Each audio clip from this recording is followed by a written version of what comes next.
E aí galera, salve salve! Então, seguindo nossos estudos aí, né, sobre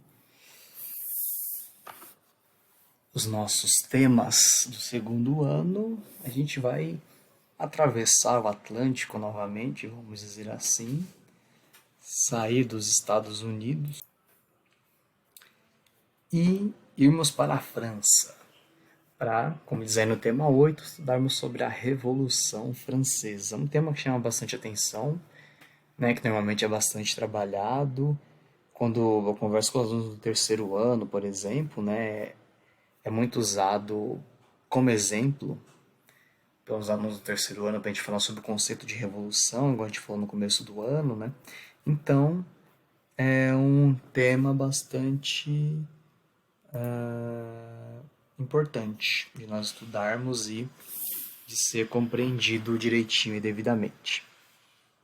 Certo? Então vamos lá, Revolução Francesa. Vamos falar sobre os antecedentes da Revolução primeiro para que nós possamos entender o porquê que ela aconteceu. Né? Quando nós começarmos a ver os antecedentes, vocês verão, conseguirão entender que ela ocorreu por motivos muito óbvios, porém é importante falar sobre eles. Então vamos lá. 1789 é o ano em que a Revolução começa. E a França era um país basicamente rural, com pouquíssimas cidades, né, industriais, com indústrias ali nessas cidades. Então era um país muito agrário, por conta dos resquícios, né, que ainda existiam do feudalismo. Em muitas cidades o feudalismo, né, em muitas regiões, aliás, muitas áreas da França o feudalismo ainda existia. Então, o campo, né, dominava. E a população francesa se concentrava em grande parte, né, absoluta maioria, nessas regiões rurais também, no campo. Certo? Porém, nessas cidades aí, né, industriais, nessas que estavam chegando à industrialização, já começava a ter um forte avanço populacional, inclusive de pessoas saindo do campo para ir para a cidade, né? Não se configurava ainda, né? Ainda não era um movimento de êxodo rural, como a gente diz, né? Que as pessoas saem em enormes quantidades do campo para a cidade, mas já começava a ter uma migração ali mais forte, certo? Só que a situação do povo, né, mais pobre, do povão, como a gente diz, tanto na cidade quanto no campo, era basicamente a mesma. E as condições de vida eram desumanas, eram as piores possíveis, e o comer era o principal objetivo, que nem sempre, infelizmente, era atingido. Porque, como está dizendo aqui no terceiro tópico, no século XVIII, quer dizer, entre 1701 e 1800, 45% dos franceses morriam antes dos 10 anos de idade. Quer dizer, quase metade da população sobrevivia até os 10 anos de idade. Por quê? Por conta da fome, da pobreza, das condições de higiene que eram péssimas para as pessoas mais pobres. Então tudo se resolvia o quê? A pobreza. Em alguns casos até a miséria. Porque a pobreza ela mina, né? Ela acaba complicando e até às vezes, em alguns casos, impossibilitando melhores condições de vida gerais. Então, o comer fica mais difícil, a higiene fica mais difícil, a saúde fica mais difícil, a moradia fica mais difícil. Então a pobreza era um problema central e mais extremo da França naquele momento, para boa parte da população. Então o que acontece? Nas áreas rurais era ainda mais complicado, porque a igreja tinha uma dominação, né, uma influência muito forte no interior ainda da França. Nas cidades nem tanto, mas no interior era muito forte. Então esses camponeses, né, já não tinham praticamente o que comer, né? Eles ainda tinham que pagar impostos para o Estado, né, para o governo francês, para o rei, e também o dízimo para a igreja. E para os senhores, donos das terras. Então, quer dizer, eles pagavam três tipos de impostos normalmente. para os donos da terra que eles moravam e plantavam, né? Para o governo e para a igreja, certo? E esses senhores de terra, por exemplo, eles eram donos das máquinas, que moíam cereais, donos dos fornos, né, para que os camponeses assavam os pães, das prensadeiras de uva. E aí toda vez que eles iam usar, se fosse o forno, fosse a moenda de cereais ou as prensas de uva, eles tinham que ceder uma parte da produção deles para pagar o uso dessas máquinas, né? Então, mais uma vez, os camponeses pagando. Então, isso gerava uma miséria, né, uma pobreza, e em alguns casos a miséria em grande parte dos camponeses, porque eles pagavam muitos impostos. E aí vem uma parte bastante complicada, né? Por quê? Como que esses impostos eram usados? Da maneira mais cruel, desumana e com falta de caráter possível. Porque o Luís XVI, né, claro que ele não foi o único que fez isso, mas ele, por exemplo, tinha uma vida luxuosa, né, com muitas festas, muitos banquetes, com palácios extremamente luxuosos. E isso saía de onde? Das colônias, né? Obviamente aqui na América, principalmente do Haiti, e, né, também do dinheiro do povo francês. E como diz aqui no segundo tópico, quando a gente falar sobre o primeiro, né? Então quer dizer, a igreja tinha o mesmo estilo de vida luxuoso da nobreza, não pagava nenhum tipo de imposto. Os nobres, obviamente, não pagavam impostos e também tinha uma vida extremamente luxuosa. E quem pagava essa vida ótima, né, luxuosa, tanto da nobreza quanto da igreja? O povo francês. Que a gente vai ver aqui que era o terceiro estado, né? Quer dizer, os camponeses, os trabalhadores urbanos e os burgueses. O terceiro estado, aqui, né, achatado na pirâmide, era a maior parte, mas ficava embaixo, era achatado, sufocado pela nobreza, que era o segundo estado, e a igreja, que era o primeiro estado. E aí, voltando, né, quer dizer, a igreja e a nobreza, elas tinham um pacto muito grande, que era o quê? A igreja não paga impostos, ok. Só que aí os nobres, eles têm que ocupar as melhores posições na igreja. Então, né, enfim, os mais altos postos na igreja católica ficavam para os nobres. E a igreja, em troca disso, não pagava impostos. Então era uma aliança bem prejudicial, bem do mal para o povo, né? E aí, obviamente, né, que os nobres também ocupavam as melhores posições no exército e no governo. E aí, num determinado momento, né, esses impostos foram aumentados. Por quê? Porque o rei Luís XVI resolveu ajudar os Estados Unidos, que foi o tema anterior, né, que nós estudamos, tanto no tema 7 como no tema 6, na Guerra de Independência dos Estados Unidos para enfraquecer a Inglaterra, que era a principal rival da França e inimiga também. Então, quer dizer, eles mandaram ajuda militar, mandaram armas, mandaram dinheiro para ajudar os colonos dos Estados Unidos a conseguir a independência dos ingleses, mas aí quem pagou a conta? O povo francês.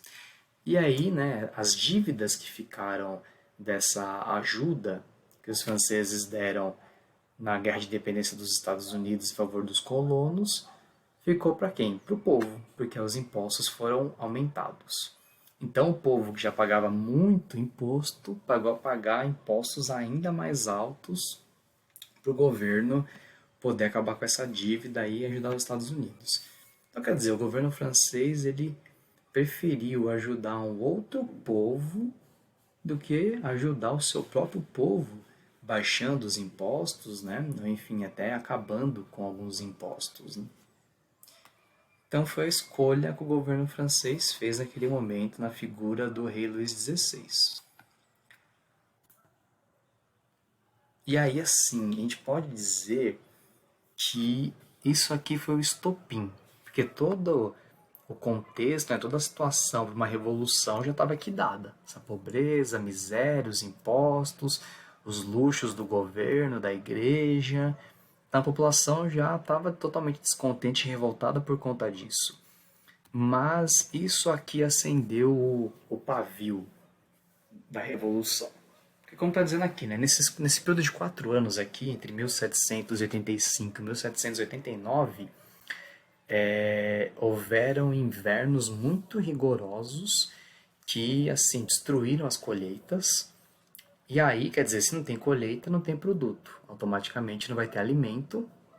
E aí essa miséria começou a agravar ainda mais, principalmente as áreas rurais, porque o povo não tinha o que comer e também não tinha o que vender para conseguir se sustentar. Então, como está dizendo aqui, o custo de vida aumentou 62 vezes, enquanto os salários aumentaram somente 22 vezes. Então, quer dizer, tem uma discrepância aí, uma diferença de 40 vezes do custo de vida para os salários. E isso fez, né, com que essas pessoas das áreas mais pobres, urbanas, né, esses pequenos negociantes, artesãos, né, e os trabalhadores assalariados, meio que se juntasse com os camponeses. Não foi uma junção pensada, porém ela aconteceu no decorrer, né, desse pré-revolução e continuaram depois, né, de maneira pensada, articulada, organizada durante a revolução mesmo. Que começou o quê? Com revoltas. Geralmente a revolução ela não começa como revolução já, né? Qualquer tipo de revolução ela começa com revoltas pequenas, né? Aliás, nem tão pequenas assim, elas começam como revoltas separadas, independentes umas das outras, e aí aquele conjunto de revoltas normalmente forma uma revolução maior. E aí quando a revolução toma corpo, acontece o que está dizendo aqui, né? Que levou a mudanças tão radicais como o povo jamais havia experimentado. Só na França? Não. Em nenhum outro lugar do mundo. O que aconteceu na Revolução Francesa havia acontecido até então. Certo? Aí vamos ver, né, que como a Revolução cresceu e se espalhou por toda a França, né? O evento, de fato, não está colocado aqui, né, no slide, mas o evento que fez de fato crescer foi a tomada da Bastilha, como está dizendo aqui no final, né? Então, essa queda da Bastilha em julho, 14 de julho de 1789, ela é tão importante, tão marcante, né? Um marco tão importante para os franceses que ela é feriado até hoje, justamente porque marca, né, essa tomada de consciência maior do povo, e é quando de fato a revolução explodiu, quando ela estourou, tomou o corpo e cresceu a ponto da monarquia absolutista lá da França, né, do Luís XVI, não conseguir mais dar conta de derrotar, né, nem de conter e muito menos de derrotar. Então, para chegar nisso tudo, de onde que partiu? Dos ideais iluministas, que embasaram, moldaram o movimento, influenciaram demais os revolucionários, né, nessa luta, nesse questionamento, nessa contestação, nesse combate contra a monarquia do Luís XVI, como está dizendo aí. E os ideais, né, iluministas que mais influenciaram a revolução e consequentemente os revolucionários foram as ideias do Voltaire, porque ele combatia o fanatismo religioso, já que a igreja era muito forte naquele momento, como eu comentei com vocês, buscava combater a ignorância do povo e defender, né, a razão, a tolerância, que o povo começasse a pensar mais com razão e temer menos a questão religiosa, os eventuais castigos divinos, né, por estar enfrentando a igreja, a monarquia, já que os reis, né, na monarquia francesa eram vistos e se diziam representantes de Deus na Terra. É bem coisa do mundo antigo isso daí, mas infelizmente ainda tinha, né? Então a população tinha que largar esses medos, né, esse fanatismo religioso todo e esse receio do castigo divino e lutar pelos seus direitos, pensando, né, com razão, agindo com tolerância, mas sem se permitir mais ser manipulado. Aí vai entrar a ideia do contrato social também do Rousseau, que é aquela que se um governo, né, que a gente já estudou na independência dos Estados Unidos. Então as ideias do Rousseau saíram da França, as ideias do Voltaire saíram da França, do Montesquieu saíram da França, ajudaram e influenciaram na independência dos Estados Unidos, na Revolução Americana, como eles chamam por lá, e também na Revolução Francesa, quer dizer, voltaram para o país de origem, entre aspas, né, e começaram a agir ali. Porque os franceses viram, se nos Estados Unidos deu certo com esses ideias iluministas, por que aqui não? Aqui é muito possível, e de fato era e foi possível, como se confirmou.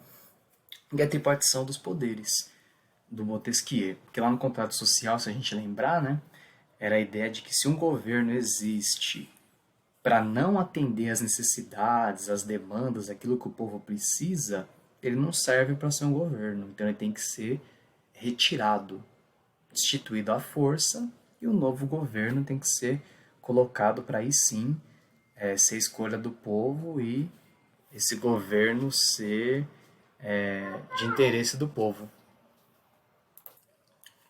E de fato foi isso que os revolucionários franceses fizeram. Tiraram o rei Luís XVI do poder, né, e colocaram um governo revolucionário que, na ideia deles, na concepção deles, faria com que essa população francesa tivesse as suas necessidades atendidas, o que antes não acontecia. Ok.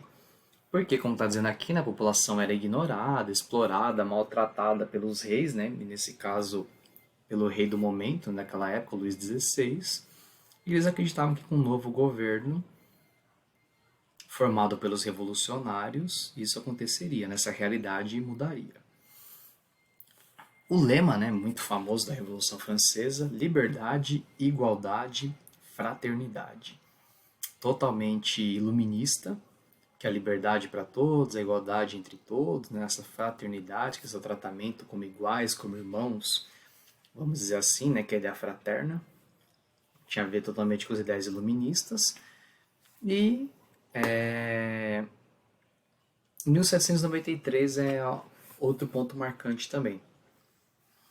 Porque vários nobres durante a Revolução fugiram da França, só que eles começaram, capitaneados ali, né, com a liderança do Luís XVI, a armar espécies de ataques contra a França para tentar derrotar os revolucionários e retirar o governo dos revolucionários. Então, durante esses 4 anos de vida do Luís XVI, tropas da Áustria atacaram a Revolução Francesa, principalmente, mas tropas também de outros países, tentando auxiliar a monarquia francesa a continuar, que eram outras monarquias também. Então, monarquias queriam monarquias, não queriam repúblicas, como a França queria ser e se tornaria. Então, para eles era interessante reconduzir, quer dizer, retornar o Luís XVI para o poder e impedir que a república se estabelecesse de fato. Porém, não deu certo. Ele foi preso em 1793, o Luís XVI, e foi guilhotinado. Quer dizer, cortaram a cabeça dele, que ele foi acusado de tramar contra a Revolução e o povo francês. Quer dizer, ele foi acusado de traição. Então ele foi um traidorzão, prenderam e cortaram a cabeça dele. Certo? Esse foi o fim da monarquia absolutista na França e do Luís XVI. O legado da Revolução, quer dizer, quais foram as contribuições da Revolução? O fim do antigo regime. No antigo regime, toda essa questão da igreja comandar, né, da forte influência da igreja, do feudalismo ainda ser muito forte, dessa monarquia absolutista que mandava em tudo, em todos, que nada acontecia sem o consentimento do rei. Os reis franceses, né, inclusive até diziam uma frase do Luís XIV, que o Estado sou eu, quer dizer, o governo, né, o país se concentrava nele, na figura dele. Então, o antigo regime era tudo isso, essa supressão, essa opressão desses dois estados, né, do primeiro estado, que era o clero, a Igreja Católica, e do segundo estado da nobreza, sobre todo o povo. Né, a miséria, a pobreza, enquanto os dois primeiros estados viviam no luxo. A Declaração dos Direitos do Homem e do Cidadão, extremamente importante, que foi promulgada, quer dizer, colocada em prática em 1789. Paremos aí, que eu vou abrir aqui para vocês, né, um trecho dela, da, da declaração. Aqui, vamos lá. A gente vai falar rapidinho sobre ela aqui, porque tem alguns artigos interessantes, né? Eu vou anexar para vocês, né, na aula, mas é como diz aqui, né? Artigo 1. Então vamos dar uma olhadinha aqui no artigo 1, né? Os homens nascem e são livres e iguais em direitos. As distinções sociais só podem fundamentar-se na utilidade comum. Então, os homens nascem e são livres e iguais em direitos. Certo. Ó, a finalidade de toda associação política é a conservação dos direitos naturais e imprescritíveis do homem. Esses direitos são a liberdade, a propriedade e a segurança e a resistência à opressão. Quer dizer, nenhum homem poderia ser oprimido. Preste atenção no que eu estou falando, hein? E tem um outro aqui também, né? Que fala sobre essa lei, a expressão da vontade geral. Ok. Então, vamos lá, né? Vamos fazer uma análise básica. Declaração dos Direitos do Homem. Quando a gente fala do homem, é homem. Não é do ser humano, não é dos humanos, não é dos franceses, não é dos cidadãos. É a Declaração dos Direitos do Homem. Então, a gente vai dizer o quê? Tudo aquilo ali era para homem. Então, os homens, vamos voltar lá, né? Os homens nascem e são livres e iguais em direitos, só os homens. Então, se é homem, não inclui mulher, não inclui criança, certo? Então, vamos lá, como está dizendo aqui no último tópico, a vitória e a tomada do poder pelos revolucionários, né, e a morte, né, o assassinato do Luís XVI pelos revolucionários mesmo, não representaram, quer dizer, não foi igual à vitória de todo o povo francês, mas sim dos homens. E aí não eram também todos os homens, tinha que ser homem, branco, cristão, rico, parlamentar e, tá tampando aqui um pouquinho, né, e filósofos. Quer dizer, eu sou homem não branco, mas cristão. Parou, já não serve. Eu sou homem branco, rico, mas não sou cristão, eu sou judeu. Também não serve. Eu sou homem cristão, branco, rico, aí serviu. Aí já servia. Se fosse filósofo também, se fosse um parlamentar. Então, quer dizer, tinha uma restrição de cidadania e de participação na França. Então, a Revolução Francesa, ela foi um marco importante, trouxe várias questões da República, várias ideias, a Declaração dos Direitos do Homem e do Cidadão também muito importante, porém, ela era extremamente restrita. Porque foi a Declaração dos Direitos do Homem e do Cidadão que foi um esboço, tipo, né, uma ancestral, uma antepassada da Declaração dos Direitos Humanos que nós temos hoje em dia. Aí sim, direitos humanos, quer dizer, de todos os humanos. Não importa se é negro, se é branco, se é cristão, se é judeu, se é islâmico, se é indígena, se é brasileiro, se é japonês, se é angolano, não importa. Direitos humanos, acabou. É para todo mundo.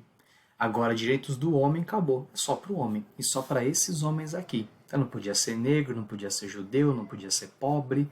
Só o que está aqui entre parênteses em negrito. Então, por exemplo, para os pobres, né, as crianças, as mulheres, os povos não europeus, não brancos, não cristãos, enfim, a Revolução Francesa não serviu de nada. Só serviu para desiludir, que criou uma ilusão nas pessoas, inclusive várias mulheres, né, lutavam no exército revolucionário, crianças também, e não resolveu de nada, porque eles continuaram sem direitos, continuaram na pobreza, continuaram na miséria, e enfrentando extremas dificuldades e sofrendo preconceito. Então, como diz aqui, né? Como exemplo, a gente vai ter o quê? Até o século XIX, a mulher não era vista como ser humano, ela era vista como alguém inferior. As crianças eram adultos em miniatura e muitas vezes comparadas aos animais, por não serem racionais, por não serem intelectuais como os homens adultos. Então, e os povos não europeus eram vistos como selvagens, não humanos também, né, comparados com os animais, inferiores e sem história. Quer dizer, os povos da América, da Ásia, da África. Então, quer dizer, a Revolução Francesa, muito importante, sim. A Declaração dos Direitos Humanos, dos Direitos do Homem e do Cidadão, muito importante, sim. Até a página 2, até um ponto, bem pequeno.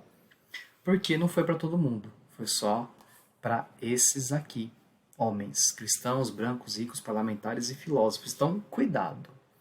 Né? A gente não pode desconsiderar a importância da Revolução Francesa, mas também não pode achar que, nossa, como ela foi abrangente, né? Como ela foi extremamente importante por causa da Declaração dos Direitos do Homem e do Cidadão. Não. E mesmo depois da vitória, o terceiro estado venceu. Quem quer o terceiro estado? Vamos lá. Aqui, os camponeses, trabalhadores urbanos, continuaram na pior do mesmo jeito. Só os burgueses se sobressaíram. Então os burgueses ficaram comandando, ficaram no poder, enquanto os camponeses e os trabalhadores continuaram na pior, na maioria dos casos. Alguns até conseguiram ter uma melhora, ascender socialmente, crescer, mas não foi muita coisa não. Então essa sociedade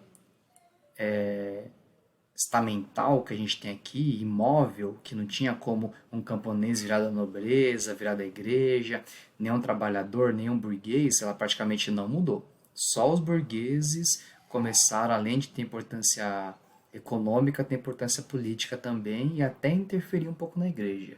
Agora, do restante, esquece. As pessoas continuaram excluídas.